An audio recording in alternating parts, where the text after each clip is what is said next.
किया add to cart का session, तो ऐड टू कार्ट में हमें एक प्रॉब्लम आ रही है कि जब हम साइज सेलेक्ट करके ऐड टू कार्ट करेंगे तब तो हमको प्रॉपर प्रोडक्ट ऐड हो रहा है, लेकिन अगर हम साइज नहीं सेलेक्ट कर रहे हैं और बिना साइज सेलेक्ट करे हम ऐड टू कार्ट पे क्लिक कर रहे हैं तो भी हमारा प्रोडक्ट ऐड टू कार्ट में जा रहा है, जबकि ऐसा होना नहीं चाहिए था।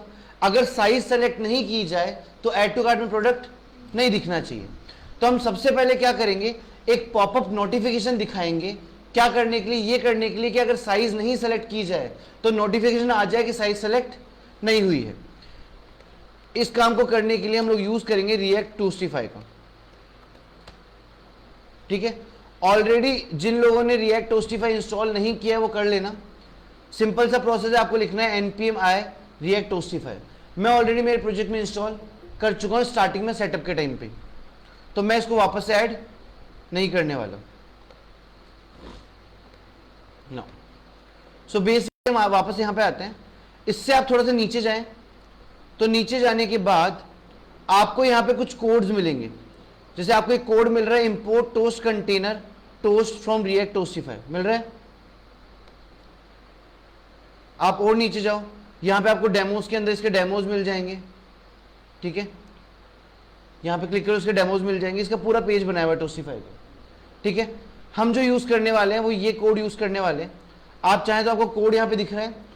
मेरे को सिर्फ ये करना है कि मेरे को ये जो इंपोर्ट है, यहाँ पे ये वाला इंपोर्ट, मेरे को ये इंपोर्ट कॉपी करना है और कॉपी करके मेरे को ये इंपोर्ट डालना है कहाँ पे, मेरी एक फाइल के अंदर। ठीक है, तो ये जो कोड मैं डालने वाला हूँ अपनी फाइल के अंदर, मैं ओपन करता हूँ, यहाँ जाता हूँ, टर्मिनल को थोड़ा सा नीचे कर लेता हूँ और हम फाइल ओपन करते हैं app.js। app.js के अंदर जाके हम लोग यहाँ पे पेस्ट कर देंगे। परफेक्ट। नाउ आप सबसे ऊपर यहाँ पे आ जाओ। यहाँ पे आपने जहाँ पे नैव बार एंड सर्च बार एंड बाकी सब कुछ यूज किया है, वहां पे नैव बार के ऊपर आप यूज करने वाले हैं इसकी एक क्लास जिसका नाम है टोस्ट कंटेनर, जो कि आपने यहाँ पे इंपोर्ट करवाई है। ये आपने किया और यहाँ पे इसको एंड कर दिया। अब आप सेव कर दीजिए इस फाइल को और आप अपने अगले पेज पे आ जाइए। सो अगला पेज जो हम यूज करने जा रहे हैं वो है शॉप कॉन्टेक्स्ट। हम जो ऐड टू कार्ट का फीचर बनाएंगे, साइज का फीचर बनाएंगे, वो ऐसा बनाएंगे कि सारे पेजेस पे यूज हो पाए। इस काम के लिए हम यूज कर रहे हैं हमारी शॉप कॉन्टेक्स्ट की फाइल। ठीक है, तो शॉप कॉन्टेक्स्ट की फाइल को यूज करने के लिए हमारे पास एक फंक्शन था ऐड टू कार्ट का, ये रहा। इस फंक्शन के अंदर यहाँ पे सबसे पहले आ जाएं और साइज चेक कर लें। क्या चेक कर लें? साइज। तो हमने लगाया इफ अगर हमारे पास साइज नहीं है, नॉट साइज मतलब हमारे पास साइज नहीं है, तो हम क्या करेंगे, यहाँ पे कॉल करेंगे एक वेरिएबल को जिसका नाम है टोस्ट। ये टोस्टिफाई क्लास से आ रहा है तो इंपोर्ट कर लेंगे और डॉट लगाएंगे और फिर हमारे मैसेज का टाइप देंगे जो कि है एरर मैसेज। ब्रैकेट लगाएंगे और जो भी एरर हमको दिखानी हो यहाँ लिखेंगे, सेलेक्ट प्रोडक्ट साइज कर, और ये फंक्शन एंड हो जाए इसलिए हम यहाँ पे एक रिटर्न स्टेटमेंट डाल देंगे, सेव कर देंगे। तो हमने यहाँ पे क्या कंडीशन डाली कि अगर मेरे पास साइज नहीं आ रही है तो मुझे क्या मिल जाए, एक नोटिफिकेशन मिल जाए, एक पॉपअप मैसेज मिल जाए और मेरे को वो रिटर्न हो जाए। यहाँ तक कोई दिक्कत है? सेव करते हैं इसको, एक बार जाते हैं और चेक करने की कोशिश करते हैं। ये रिफ्रेश हो गया।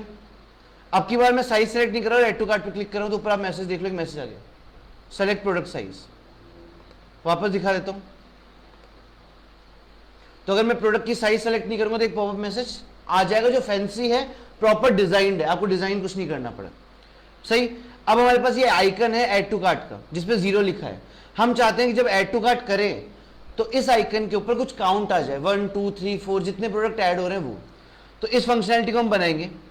हम सबसे पहले आ जाएंगे, इसको यहां से हटा देते हैं, हम सबसे पहले आएंगे सबसे नीचे प्रोडक्ट में, जहां पे हमने ये यूज इफेक्ट लगाया इसके पहले ऐड टू कार्ट के बटन के बाद।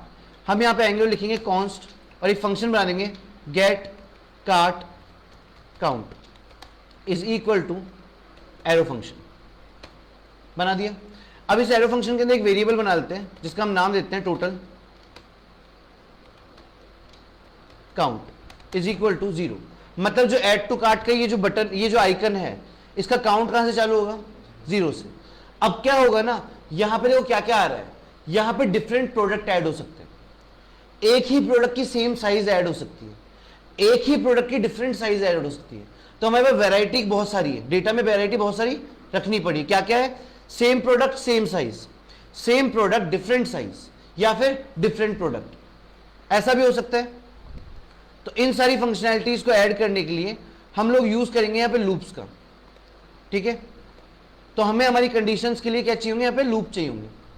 तो हम यहां पे आते हैं और थोड़ा सा स्पेस बना लेते हैं, और स्पेस बना के हम सबसे पहले क्या करते हैं, यहां पे लगाते हैं एक फॉर लूप, ठीक है। और फॉर लूप में हमने बनाया एक वेरिएबल जो कि हमने लिखा कॉन्स्ट, और इसका नाम हम देते हैं आइटम्स इन कार्ट आइटम्स।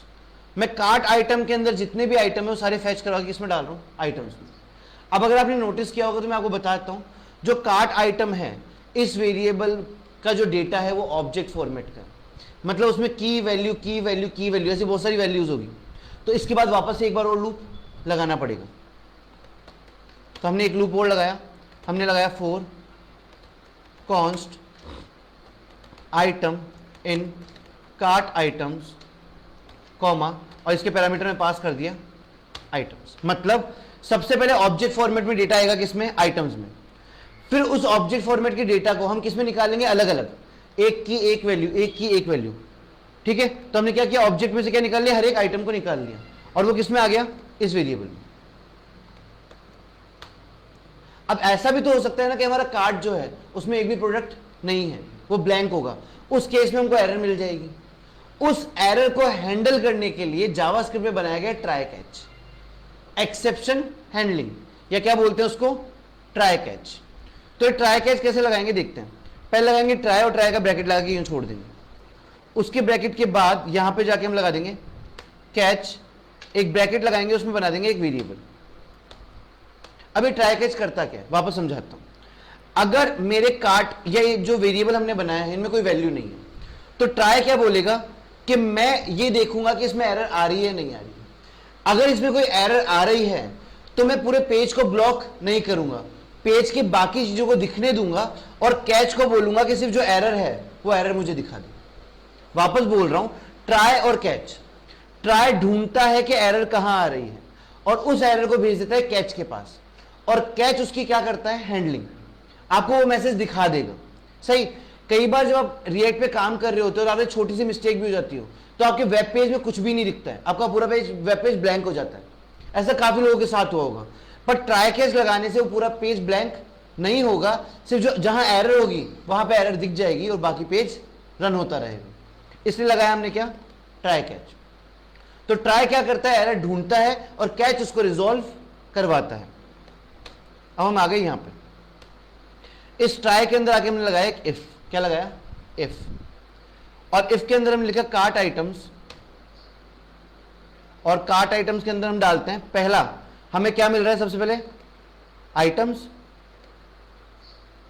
दूसरा हमें क्या मिल रहा है, एक और वेरिएबल हमें दूसरे रूप से मिला जो था आइटम।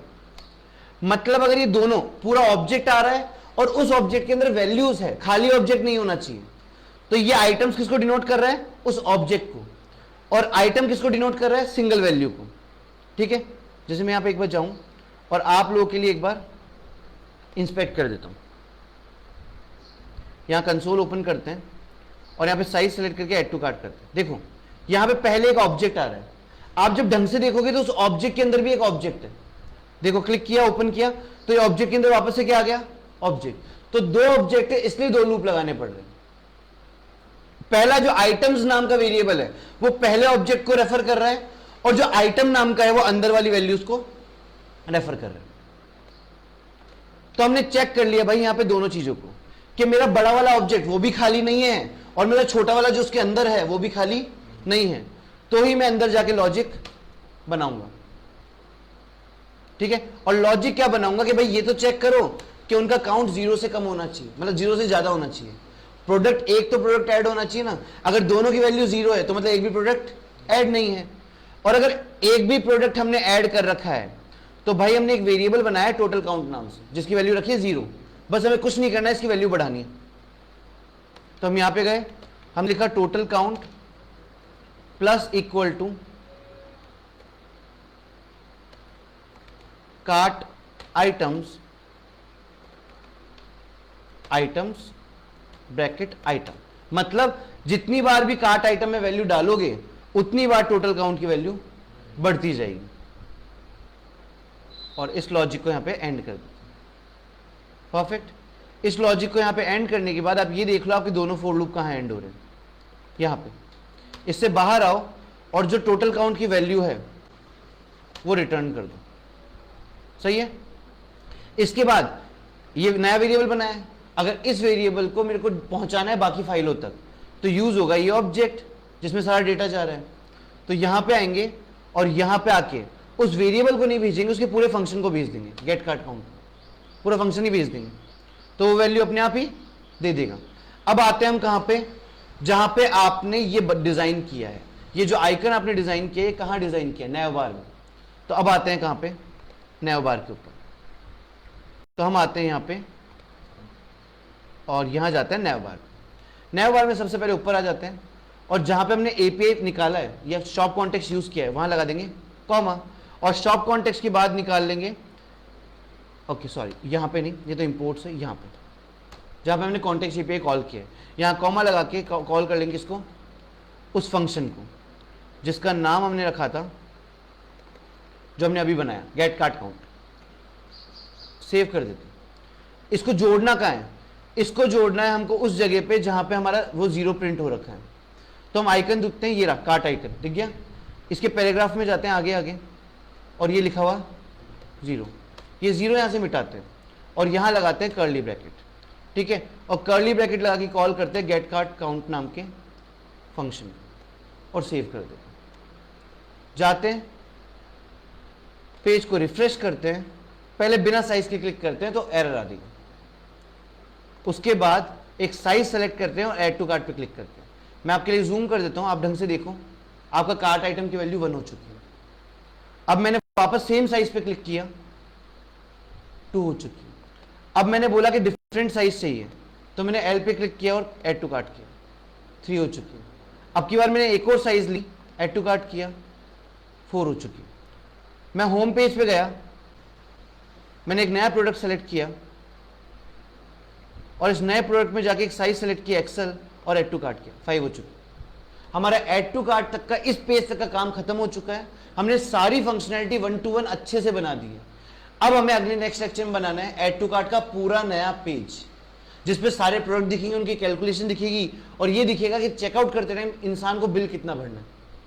परफेक्ट। सो आज के लिए इतना रखते हैं। Thank you so much for this lecture.